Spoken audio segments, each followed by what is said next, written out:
منڈی بہاؤدین کا رخ کرتے ہیں۔ منڈی بہاؤدین میں شہریوں نے گرمی کی شدت کو کم کرنے کے لیے گنے اور گولے گنڈے کی ریڑھیوں کا رخ کر لیا ہے۔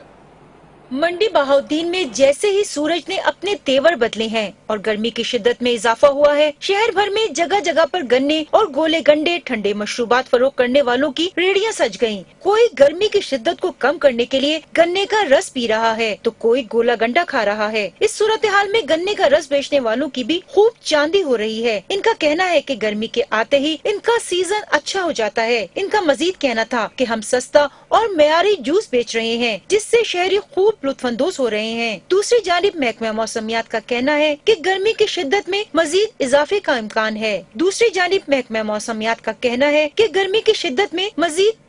امکان ہے۔ بات کرتے ہیں گجرانوالہ کی، جہاں پر آپریشن رد الفساد کے دوران 15 مبینہ دہشت گردوں سمیت 45 مشتبہ افراد کو حراست میں لے لیا گیا۔ ملزمان سے بڑی تعداد میں خودکار اسلحہ بھی برآمد کیا گیا۔ آپریشن میں 100 سے زائد اہلکاروں نے حصہ لیتے ہوئے 75 سے زائد مشتبہ گھروں کی تلاشی لی۔ اس دوران 15 مبینہ دہشت گردوں کو مزاحمت کے بعد جبکہ 30 غیر ملکیوں کو شناخت کا عمل مکمل نہ ہونے پر حراست میں لے لیا گیا۔ ملزمان کو تفتیش کے لیے نامعلوم مقام پر منتقل کر دیا گیا۔ ملزمان کے قبضے سے 50 پستول، 17 رائفلز، 9 جدید آٹومیٹک گنز، جیکٹس اور ہزاروں گولیاں برآمد کر لی گئیں۔ قصور سے خبر دیں گے، جہاں تحصیل پتوکی میں محکمہ صحت کی ٹیم نے چھاپہ مار کر مضر صحت آئس کریم کی 2 گاڑیاں پکڑ لی ہیں۔ چھاپے کے دوران 2 ملزمان کو بھی گرفتار کیا گیا ہے۔ پولیس نے مقدمہ درج کر کے آئس کریم ضائع کر دی ہے۔ قصور سے خبر دے رہے ہیں، جہاں تحصیل پتوکی میں محکمہ صحت کی ٹیم نے چھاپہ مار کر مضر صحت آئس کریم کی 2 گاڑیاں پکڑ لی ہیں۔ چھاپے کے دوران 2 ملزمان کو گرفتار بھی کیا گیا ہے۔ پولیس نے مقدمہ بھی درج کر کے آئس کریم کو ضائع کر دیا ہے۔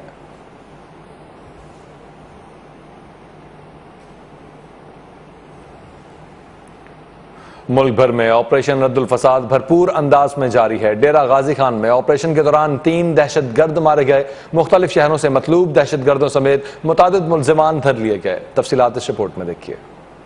آپریشن رد الفساد کے تحت ملک بھر میں امن دشمنوں کے خلاف تابڑتوڑ کارروائیاں۔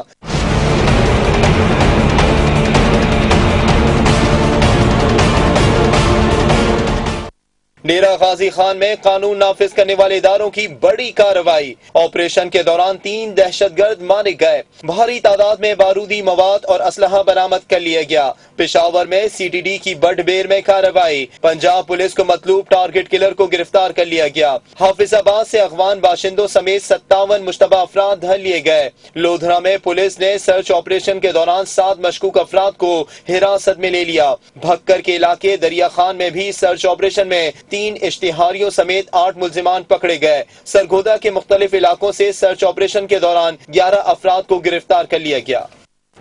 اور بات کرتے ہیں بہاول نگر کی، جس کے ڈسٹرکٹ ہیڈ کوارٹر اسپتال کے ٹی بی وارڈ میں زیر علاج مریضوں کو غیر معیاری اور مضر صحت کھانا فراہم ہونے کا انکشاف ہوا ہے۔ مریضوں نے حکومت سے نوٹس لینے کا مطالبہ کر دیا ہے۔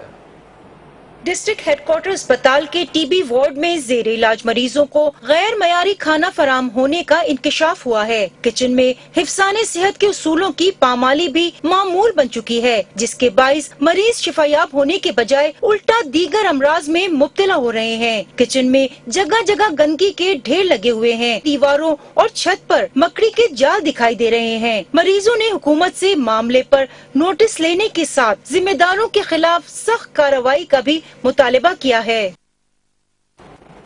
منڈی بہاؤدین میں تالا توڑ گینگ کی کارروائیاں۔ گزشتہ 24 گھنٹے میں متعدد مقامات پر لاکھوں روپے لوٹ لیے گئے۔ شہری سراپا احتجاج ہیں۔ پولیس بڑھتی وارداتوں پر قابو پانے میں ناکام ہو چکی ہے۔ منڈی بہاؤدین میں تالا توڑ گروپ سرگرم ہو گیا ہے۔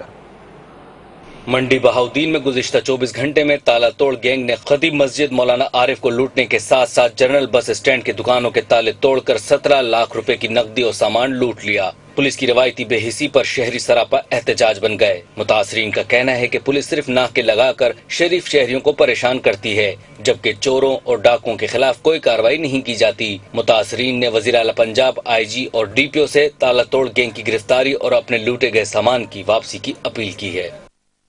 رخ کرتے ہیں مظفر گڑھ کا، جس کے ڈسٹرکٹ ہیڈ کوارٹر اسپتال میں بلیوں نے ڈیرے ڈال لیے ہیں۔ خونخوار بلیوں کے حملے میں 2 بچے زخمی ہو گئے۔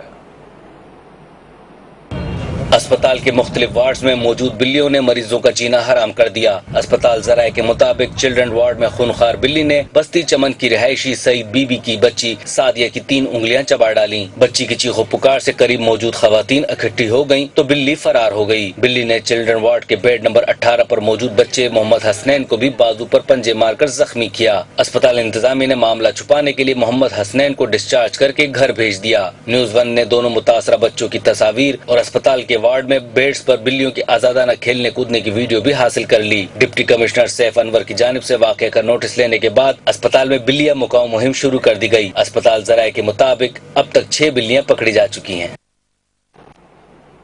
یہاں آپ کو بتائیں کہ 1959 میں قائم ہونے والا ریلوے اسٹیشن چنی گوٹ محکمے کی لاپرواہی کی وجہ سے اجڑ گیا۔ 50 مربع میل میں علاقائی مکین ریلوے کی سفری سہولت سے محروم ہو گئے۔ ریلوے نظام میں تبدیلیاں لانے اور فعال بنانے کے حکومتی دعوے عوام کے ساتھ مذاق بن چکے ہیں۔ ملک کے کئی اجڑے ہوئے ریلوے اسٹیشنز میں چنی گوٹ ریلوے اسٹیشن بھی ویرانی کا منظر پیش کر رہا ہے۔ ماضی قریب میں زیادہ ریونیو دینے والے چنی گوٹ ریلوے اسٹیشن پر ایکسپریس اور پیسنجر ٹرینوں کے اسٹاپ ختم کرنے سے 50 مربع میل کے عوام ریلوے کی سفری سہولت سے محروم ہے۔ اس کے ساتھ ساتھ ریلوے نظام کے ذریعے اجناس اور مویشیوں کی بار برداری بڑی منڈیوں تک عملاً ختم ہو چکی ہے۔ علاقائی مکینوں نے وزیر ریلوے سے چنی گوٹ ریلوے اسٹیشن بحال کرنے کا مطالبہ کیا ہے۔ گڑھ کی تحصیل کوڈدو میں محکمہ تعلیم کے دفتر کے 100 سالہ پرانی عمارت خستہ حالی کا شکار ہے، زمین بوس ہونے کا خدشہ ہے۔ محکمہ تعلیم کوڈدو کا عملہ خوف کے سائے میں فرائض سر انجام دینے پر مجبور ہو گیا۔ دفتر کی 100 سالہ پرانی عمارت کی دیواریں اور چھتیں خستہ حالی کا شکار ہیں۔ مخدوش ریکارڈ روم میں قیمتی اور 400 سرکاری پرائمری اسکول کے اہم دستاویزات ضائع ہو گئے۔ پنجاب حکومت کو کئی بار شکایات کی گئی مگر نئی عمارت کے فنڈز جاری نہ ہو سکے۔ دفتر کی عمارت خطرناک قرار دی جا چکی ہے اور کسی بھی وقت زمین بوس ہو سکتی ہے۔ محکمہ تعلیم کے عملے اور علاقہ مکینوں نے اعلیٰ حکام سے صورتحال کا فوری نوٹس لینے کا مطالبہ کیا ہے۔ ملتان میں سرکاری اسکول کے باہر سیوریج نالے نے طلبہ کے ساتھ اساتذہ کا بھی جینا اجیرن کر دیا۔ تعفن سے طلبہ کی تعداد بھی کم ہو گئی۔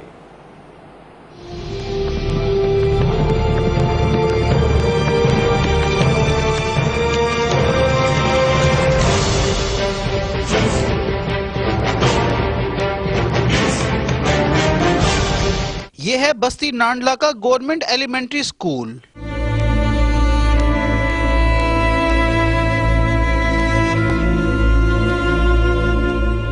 جس کے باہر گندے نالے نے طلبہ کو پریشان کر دیا۔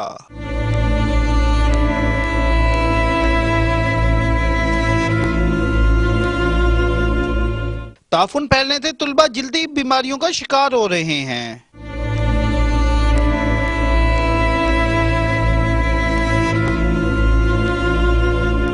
جب سکول آتے ہیں نا ہمیں یہاں گندا نالا ہے، ہمیں خارش ہوتی ہے، بدبو بھی آتی ہے، مختلف بیماریاں بھی ہوتی ہیں۔ سکول میں آتے بھائی پڑھتے ہیں، وہ ہمارے سکول کے ساتھ بھائی وہ گندا نالا ہے، ہم اس کے ساتھ بدبو ہوتے ہیں، ہم کی خارش ہو جاتی ہے۔ گندگی کے باعث طلبہ کے ساتھ اساتذہ بھی اذیت کا شکار ہیں۔ اساتذہ کا کہنا ہے کہ کلاس روم میں بیٹھنا دشوار ہو گیا ہے۔ بچوں کی تعداد بھی 600 سے کم ہو کر 300 رہ گئی ہے۔ والدین کی شکایت ہے کہ یہ جو راستے میں نالا پڑتا ہے اس سے حادثہ ہونے کا خطرہ، اور وہ بچے ہمارے پاس یہاں نہیں بھیجتے۔ دوسرا ہمارے اسکول کا پرابلم ہے کہ جس وقت ہوا زیادہ چلتی ہے تو اس وقت ادھر سے جو پولوشن، ایئر پولوشن ہے وہ بہت زیادہ ہو جاتی ہے اور بچوں کو پڑھانے میں بھی پرابلم ہوتی ہے۔ نالے سے بچے گزرتے ہیں تو بچوں کے گرنے کا خدشہ بھی ہوتا ہے۔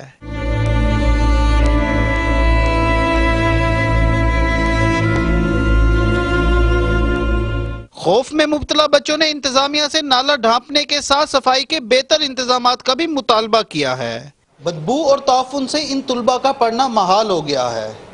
کیمرامین محمد رضا کے ساتھ جنید ملک، نیوز 1 ملتان۔ اب رخ کریں گے ڈیرہ غازی خان کا، جہاں پر ایپکا نے احتجاجی ریلی نکالی، مطالبات کے حق میں نعرے بازی بھی کی۔ ایپکا کی کال پر تمام محکموں کے کلرکوں نے ایپکا کے مقامی دفتر سے کمشنر آفس تک ریلی نکالی۔ ریلی کے شرکاء نے پینا فلیکس اور کتبے اٹھا رکھے تھے جن پر مطالبات کے حق میں نعرے درج تھے۔ اس موقع پر کلرکس نے مطالبات کے حق میں نعرے بازی کے ساتھ ساتھ حکومت کے خلاف بھی نعرے لگائے۔ مظاہرین نے مطالبہ کیا کہ ان کی تنخواہوں اور الاؤنسز میں اضافہ کیا جائے۔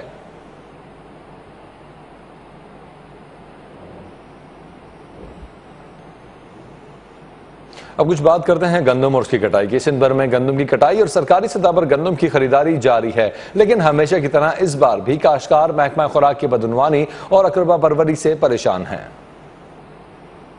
سانگھڑ میں گندم کے کاشتکار فصل کی کٹائی کے بعد گندم بیچنے کے لیے پریشان ہیں۔ محکمہ خوراک چھوٹے آبادکاروں کو سرکاری باردانہ فراہم کرنے کے بجائے بدعنوانی کر رہا ہے۔ اس سلسلے میں آبادکار ڈپٹی کمشنر عمر فاروق بلو کے پاس بھی پہنچے اور درخواستوں کے انبار لگا دیے۔ ڈی سی نے فوری طور پر احکامات جاری کیے، لیکن کاشتکاروں کو باردانہ نہ مل سکا۔ آبادکاروں کا کہنا ہے کہ سیکرٹری خوراک تک بھی شکایات پہنچائی، لیکن کچھ حاصل نہ ہوا۔ کسانوں نے خبردار کیا ہے کہ اگر باردانہ نہ ملا تو وہ سرکاری گوداموں کا گھیراؤ کریں گے۔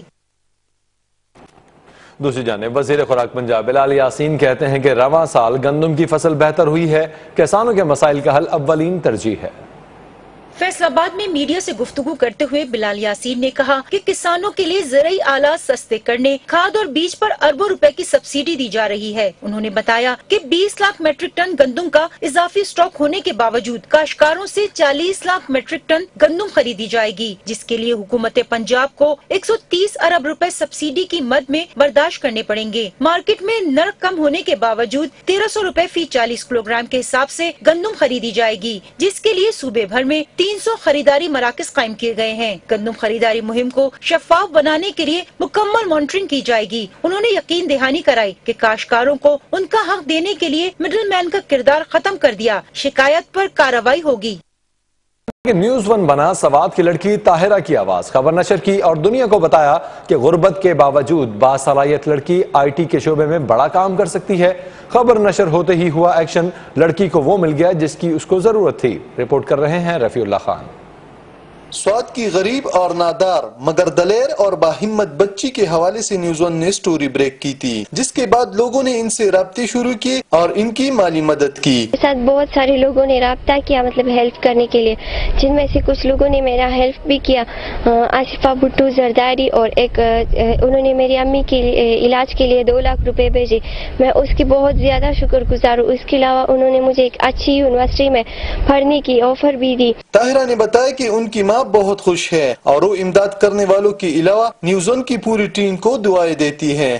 جی وہ تو بہت زیادہ خوش ہے اور نیوز ون کو وہ بہت زیادہ دعائیں دیتی ہے، کیونکہ انہوں نے سب سے پہلے میری انٹرویو لی اور میری سٹوری شائع کی۔ طاہرہ کا کہنا ہے کہ جن حالات میں وہ تعلیم حاصل کر رہی ہے تو ہر کوئی کر سکتا ہے۔ اسپیشل یہ میسج دوں گی کہ اگر ہم پڑھیں گے تو ہمیں ایک اچھا مقام حاصل ہوگا، عزت بھی ہمیں ملیں گی۔ یاد رہے کہ طاہرہ کی بہن ہے نہ بائی، والد بھی کب کے وفات پا چکے ہیں۔ وہ گزشتہ 15 سال سے کرائے کے ایک کمرے کے مکان میں اپنی والدہ کے ساتھ زندگی کی شب و روز گزار رہی ہے۔ رفیع اللہ Khan, news one, Swat.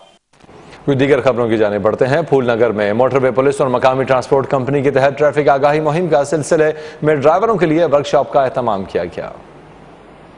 Workshop میں ڈی ایس پی موٹر وے، نیشنل ہائی وے پولیس کے حاجی رانا نذیر اور دیگر مقررین نے ڈرائیورز کو ٹریفک قوانین کے متعلق آگاہی فراہم کی اور کہا کہ شاہراہوں پر سب سے زیادہ حادثات نیند کی وجہ سے ہوتے ہیں۔ اکثر دیکھنے میں آیا ہے کہ ڈرائیور حضرات گاڑیاں چلانے کے دوران سو جاتے ہیں۔ مقررین نے دھند، بارش اور آندھی کے دوران بھی احتیاطی تدابیر سے متعلق آگاہی فراہم کی۔ تقریب میں ڈرائیورز میں تحائف اور نقد انعامات بھی تقسیم کیے گئے۔ جعفر آباد میں بلدیاتی سیکرٹریز کو ان کی ذمہ داریوں کے حوالے سے 5 روزہ تربیتی ورکشاپ مکمل۔ تربیت حاصل کرنے والوں میں ڈویژنل ڈائریکٹر بلدیات نے سرٹیفکیٹ تقسیم کیے۔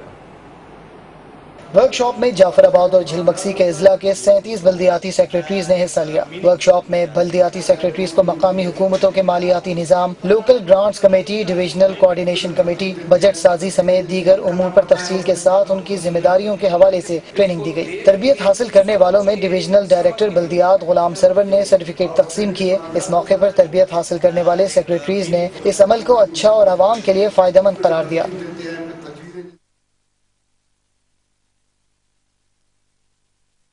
بات کرتے ہیں ملتان کی، جہاں گرمی کی شدت سے بچنے کے لیے شہریوں نے گرمی کا منفرد توڑ ڈھونڈ نکالا ہے۔ وہ توڑ کیا ہے، رپورٹ کر رہے ہیں مرزا اعجاز بشیر۔ ملتان میں بھی سورج پورے جوبن پر ہے۔